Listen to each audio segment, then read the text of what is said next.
Welcome to Real Talk Live. I'm your host, Ben Ferguson, and today we have a very special guest. We have Mayor-elect Randy Rowse. If you haven't heard of Randy Rowse, he's just beat out 5 other people with a little more than 38% of the vote to become mayor, and I believe he'll be sworn in January. If you haven't heard of him, I don't know that you haven't, but if you haven't, you've probably been to his restaurant, the Paradise Cafe, which he owned and operated for over 30 years, and he's just recently sold it. And also, I have a lot to talk to him about, but it's not going to be a real political show. It's going to be fun. I've lived here since the 80s. I love restaurants. I've worked at a lot of restaurants. Anyway, that's what we're going to kind of get into and have some fun. Randy, welcome to the show. Hey, Ben. How you doing? Yeah, I appreciate you coming to my living room and being on my show. That tells a lot about you. That's a pretty impressive studio you got here, Ben, I got to say. Well, yeah, until we got the Mick Jagger sign up, it wasn't much, but I think it's going now. Was he on the show before me? No, we're still trying to get him. But he just slipped out of town, actually. He was in L.A. not too long ago.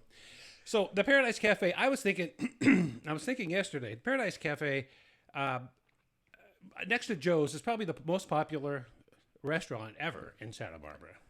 Well, we were actually the second oldest continuous single ownership restaurant in town, other than Chuck's Steakhouse, where I used to work when I was in college. Is that right? Yeah. That's right over here, right? Yeah. Yeah. So, you ever know anything about T-Oft? You ever know the people over there? Yeah, well, I know the guy that owns it now, John Scott, but I've known him from way back when. Those places are old, and like Harry's has been there and Joe's, but they've changed ownership, and where we were single ownership as has been Chuck's. The neat thing about your place too, Harry's and Joe's, they're all in the middle. They're middle of State Street. They're all being fed by the crowd. You're off the beaten path, yet everybody still went to you, and you didn't have any parking. Which is pretty amazing for a restaurant to do as well. It was amazing when we first opened up across the street where Lot 10 is today, was actually an automobile wrecking yard when we first opened up, and then the city got it and made it into a surface street and eventually a parking lot. Were you already a restaurant before the parking lot? Well, yeah. We were a restaurant. We took over the old La Paloma Cafe, which had been there since 1938. Wow. And the old lady, that owned the place was our landlady, Jenny Luera. And she had been there from 1938 until 1981. And then we took over and did the La Paloma for a year because we couldn't afford to change the name. And then we changed it in 83 to the Paradise Cafe and ran from there. So I think I moved here to go to school in the mid-'80s, and my first real date I go, where do I go? They go, take her to the Paradise Cafe. Oh, yeah. And get the cheeseburger. And I lived in IV, so that was a long haul. But I went and parked in number 10 and walked into the house, and it was really something. I can see why it's so popular. No, it was a great old building. We walked in there. My partner and I had gone to college together, knew each other in college. And we had both worked at Chuck's Steakhouse together. And neither one of us were necessarily headed into the restaurant business, but it was the mid-'80s or when we graduated, it was in the mid-'70s. And what do you do? And I traveled for a couple of years and came back into town. And other people we went to school with, Mike and Randy owned the Enterprise Fish Company. Right. So my partner went down and helped them open up Santa Monica. I worked at Chuck's again into management, and then we just created a job because that was the only way we were going to live here. Yeah, I always ended up in restaurants in high school for a couple of reasons. Number one, I'm going to get fed. I'm going to walk home with cash, and I'm still going to get a paycheck in a couple of weeks. No, it was great. You worked relatively low hours for really good money. You worked really hard for about 2 hours. You hang around with beautiful women. You drink discount beers, and I keep wondering why I ever stopped doing that. Yeah. Well, here's my mistake. I'm thinking I'm going to find the most expensive restaurant in town. That's what I'm going to do because I'm going to make the most money that way. I found out later that that's not the case, but I went to the Epicurean. Okay. And Scott Hogue. Yep. I actually had dinner there because I walked by it and I saw the menu in the glass case, and I thought, hey, this is like 1985, and I'm talking about opulence and excess and Reagan and everything. I'm like, I got to bring my girlfriend here. So I brought her there. And then later I thought, if I want to work at a restaurant. So I went to Scott Hogue every week on a Wednesday for 4 weeks. And he kept saying yes. And I'd never waited tables before. I'd always been a busboy. But finally, he just got tired of me and hired me. And that was something. I'm sure you've been to the restaurant. You know Scott. You know. Oh, sure. Yeah. He was something else. So you know the restaurant, right? Where you walk straight down the hallway and there's beautiful little dining rooms and things all the way down. That man, so walking through, I think we opened for lunch at 11:30. At 11:25, it was like a regimented Army sergeant. We would stand by, and he would walk down the hallway. And I swear to God, I never saw his head change or turn, but he would just say, "Benjamin, fork on Mesa 7." And I'd look over to table 7, and that fork was just off by, I don't know how he did it, but he was amazing. He ran a pretty tight ship there. But he was one of those guys that not everybody loved him. You either loved him or you didn't. And I remember the weekend of graduation was the biggest weekend for the Epicurean. And they had like 3 different notebooks of all the different reservations, and he made somebody mad. And one of the waiters stole all the reservation books and went home the day before. And we were just like, what is going to happen? And he just did it, man. He just said, he goes, I figured the people that are going to come in have reservations. If they say they don't, then they don't. But anyway, we got through it. But he was an interesting man to work for. Yeah, graduation weekend was the biggest weekend of the year for a long, long time. And, they at one point in time, too, graduation was on one day. They had like a couple of departments that would go, like language or music would be on one day. But then, boom, Now they split it for like the weekend, don't they? Yeah, all the departments have their individual thing. When I graduated, we got it in the stadium. They just said, you're out of here, and that was it. Right. But it turned into a big deal. It was a great weekend. Yeah. So was the Paradise, was that a house? Yeah, so when Jenny bought the place, she bought it from the Machanti family. It had a bakery there. Okay. And that was where the bar was down below. It was a bakery and a counter and whatnot. And then she lived in the house upstairs. That's like with in the 30s or 40s, right? Yeah, that's in 38. And then in 1950, she built a house in the back. And then she put in, real bathrooms upstairs, because there's only one at the time. There was no bathrooms at La Paloma when it first opened up. But back then it was like, yeah, whatever. And she was like the hot spot at Fiesta. The people would come all the way from L.A., Leo Carrillo, of all people, the actor, and would ride down and visit La Patrona at the Paradise or the La Paloma after the parade, and tie his horse up and go and have a beverage with her. And I was going to ask you, what kind of movie stars did you have going? You had to have a lot of them. Yeah, I mean, it was, the movie stars was, how did it go? It was the TV people. No, the movie people lived in Montecito, and the directors and the TV people lived in San Ynez, something like that. I forget what it was. But, some were more regulars. I mean, like John Travolta, when he lived here, had a ranch up in Goleta. Certainly Jonathan Winters would come in, Steve Martin. And, Jonathan Winters was great because he would walk in, never denied a hello from anybody, would stand up and do 5 minutes for the dining room. Did he hang out in the bar? Okay, he's upstairs. No, he was upstairs just having dinner. I mean, I've heard so many really great stories about him. Fabulous man, just a real sweet guy. Yeah. And so, there were different people that came in and out. I remember one story when this girl arrived from Switzerland, and she'd come to Santa Barbara because she heard John Travolta lived here. She comes into the Paradise, and she's sitting there, and she's going, "Is John Travolta?" I go, "No, he doesn't live here. I mean, he's got a place here, but Well, sure enough, who walks through the front door? John Travolta. Wow. This girl just loses it. She just crying. Oh, my God. And John's very sweet with her. And says, look, I've got to go upstairs. I got to be with my friends, but we'll come down and chat afterwards, right? And she's just like, oh, my God. And then, I got him out the back door because she was like just a little bit intense, right? It's funny you mentioned Sweden. I at work, we met two Swedish girls came in, and they had a thing like that about Michael Jackson. And back then, a friend of mine did a little Michael Jackson impression. So I'm like, let's go in the other office.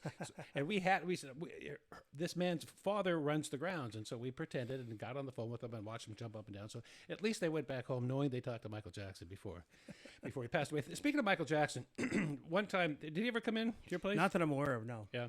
I remember when he passed away. Now, when I was a kid, I grew up with Michael Jackson. The song Ben, my name is Ben. My mom bought the album because, he sang about Ben the Rats. And so we got into the Jackson 5. So anyway, when he passed away, I don't know why, but 3 or 4 days later, I got the inkling to go to buy the obligatory plant from Trader Joe's and go up to the gate, Right. And it was a few days after everybody had left.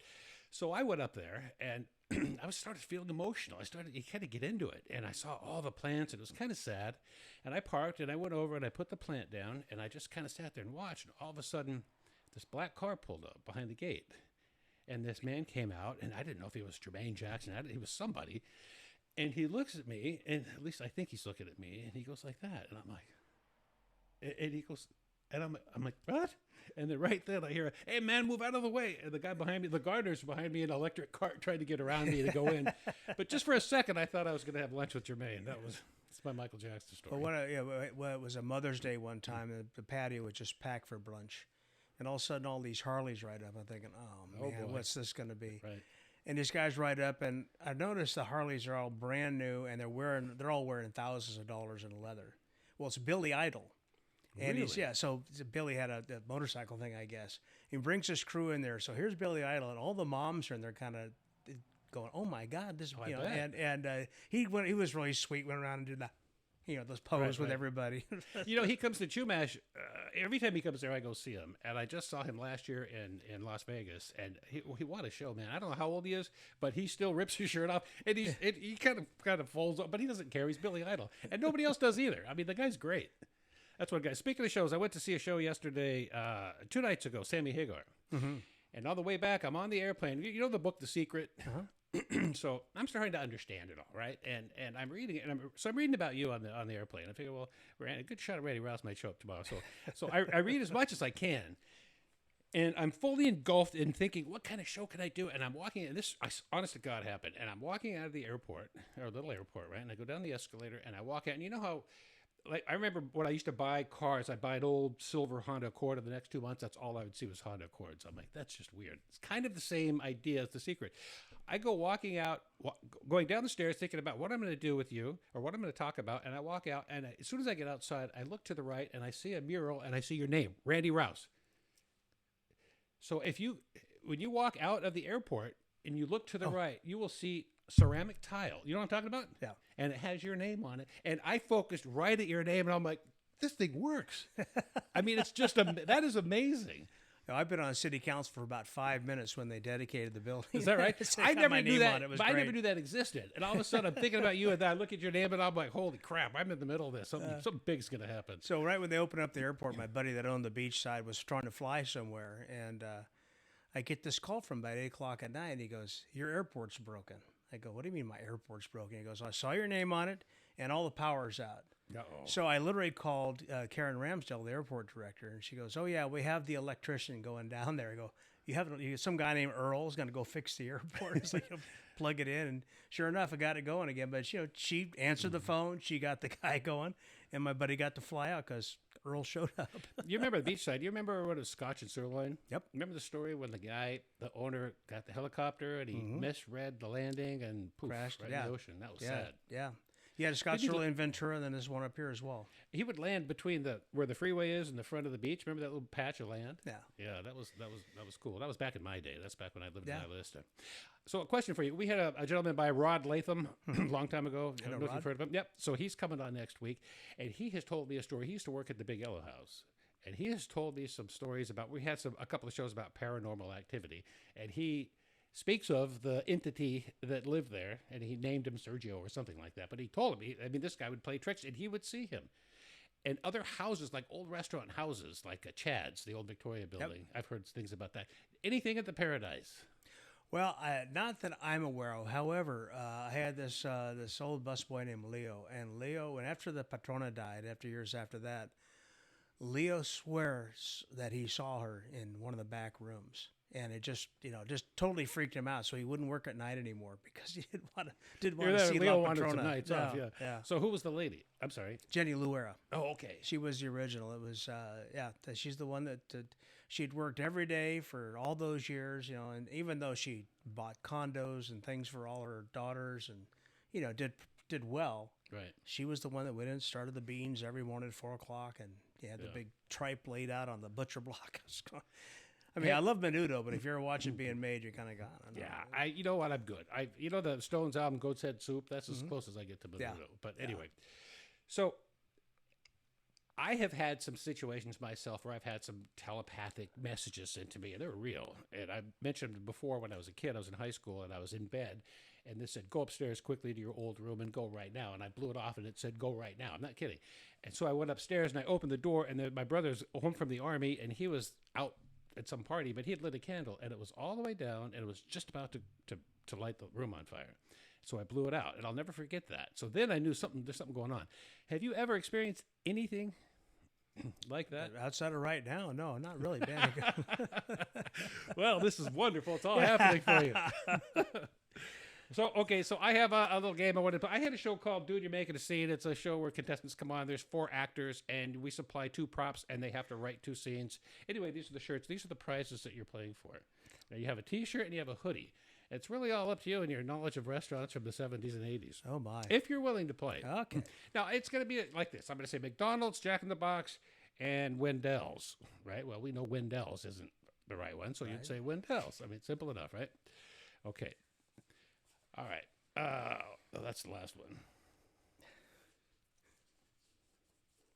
Flapper Alley, Head of the Wolf, or Clippers?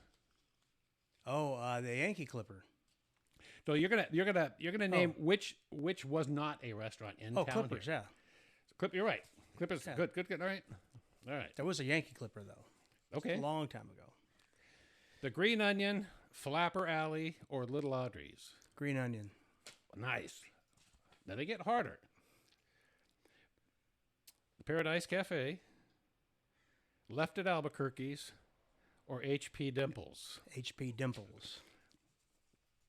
Aloha Burger, Sea Galley, Melting Pot. What was the second one? Sea Galley. Sea Galley. Oh, Sea Galley. You're right. That was a Seattle restaurant. I got to get you on one. Andrea's, Salmon Wellington's, Sir Wedgwood Broiler. Sir Wedgwood Broiler. That was another Seattle restaurant. Yeah. Good job. I think we have... All right. Maggie McFly's, State Street Shack, Pancho Villa. State Street Shack. You're about as sharp as they get. I thought for sure I'd get you on one That's of how them. old I am. All right, how about this one? When I got here in the late 80s, there was 3 restaurants that were incredibly expensive. What were the 3 top expensive restaurants in 1987 in Santa Barbara?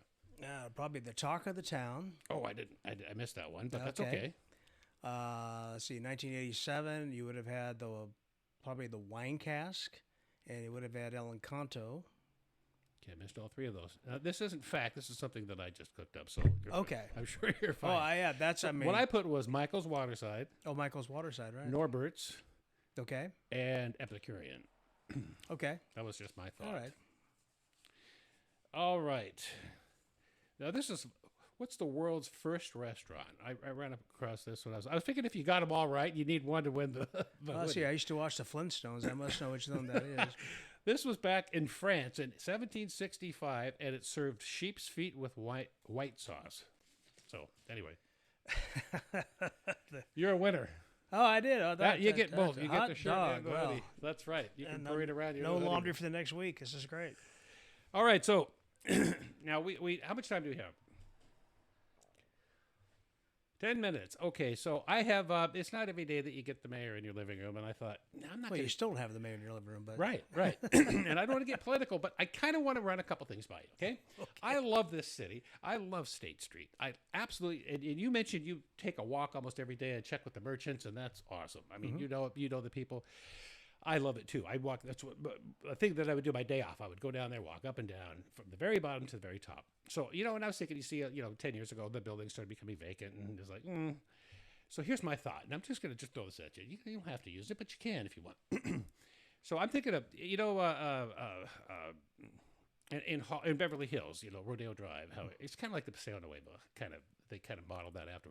Picture ripping up the whole State Street, all the way from from Cabrillo all the way up to the Arlington, cutting off all the streets. No more cars. We're going to have cobblestone. We're going to have art. We're going to have all kinds of things, but we're going to have history. It's going to be a history walk. And at the very bottom, where's all the hotels kind of meet. At the very bottom, you start walking up, and you're going to see statues of the Chumash, and you're going to see a couple of little fountains, low flow fountains.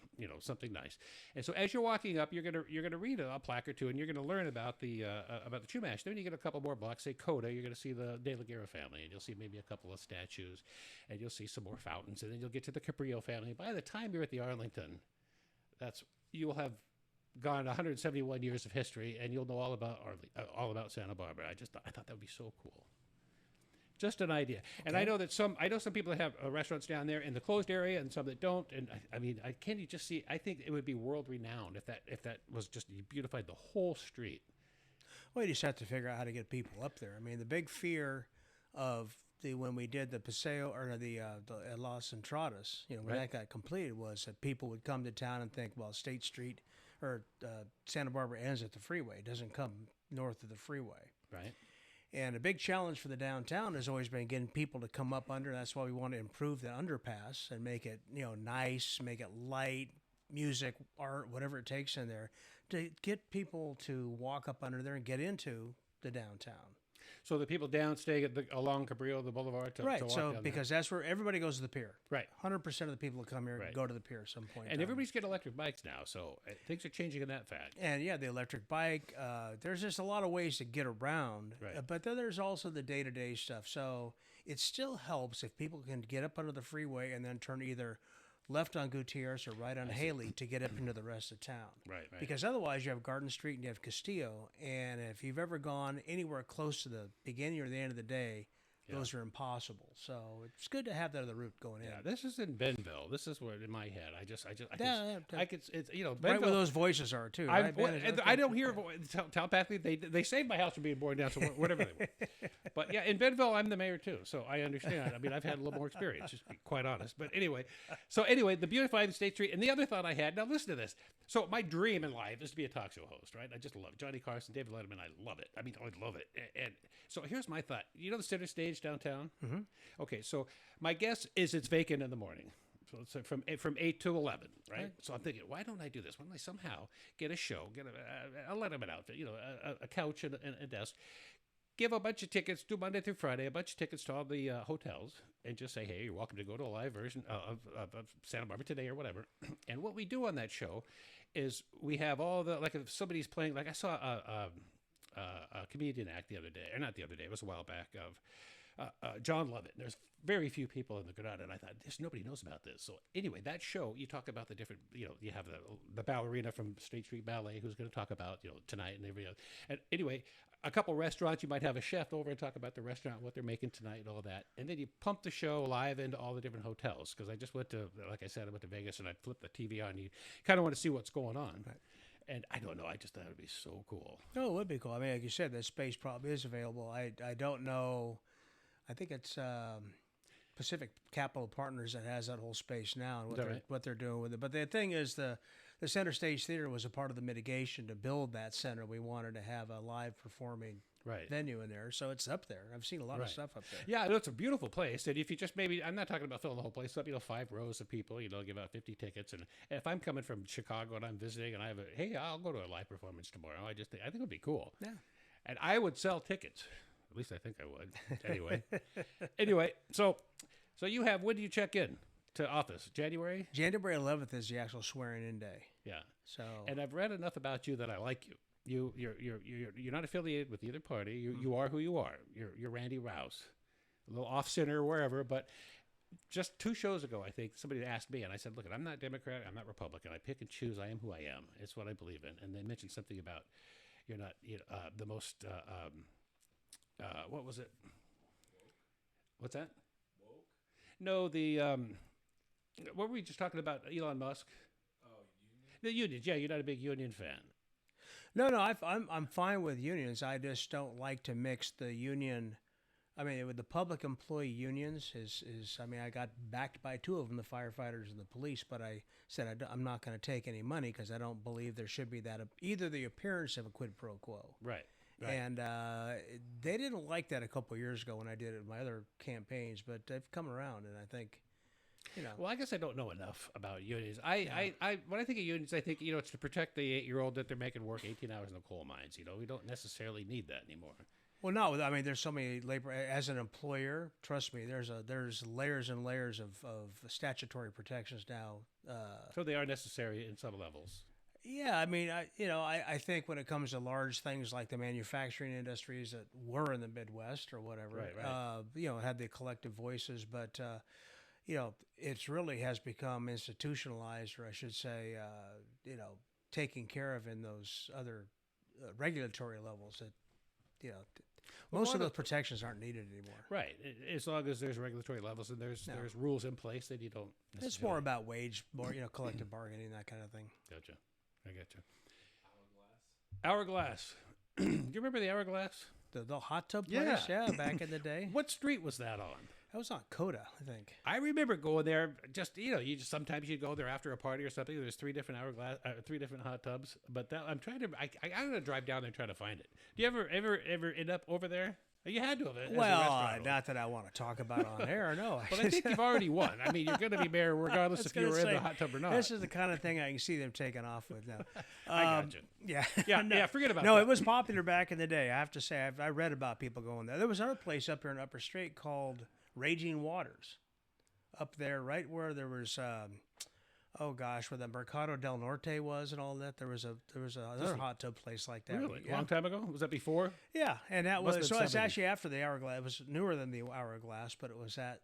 And people aren't into that communal soup anymore like they used to be. The communal soup. I heard that the hot tubs began. They were invented here by a bunch of hippies, by like a bunch of half barrels. That's what a lot of people up on Mountain Drive. I was first saw one in Summerlin. An old a guy I played rugby with had an old hot tub, an old redwood tub. And he had a gas. It was a gas heater that you inserted. It was a heater they used to heat water to do dishes in army camps. So you put it in a trash can full of water, heats the water. Well, that's how he was heating his tub. And it was like, I was like 18, 19 years old, and, it was clothing optional, and I was not from this part of the world, so I went, oh, my God. I thought you just read about it, though, generally. Well, no, yeah, I mean, some friend was telling me about that. Yeah. I got you. Yeah, I got a lot of reading to do, a lot to catch up. Listen, Randy Rowse, thank you very much for being part of our show, and thank you all for watching Real Talk Live, and we will see you next time. Okay. Thanks, Ben. You bet.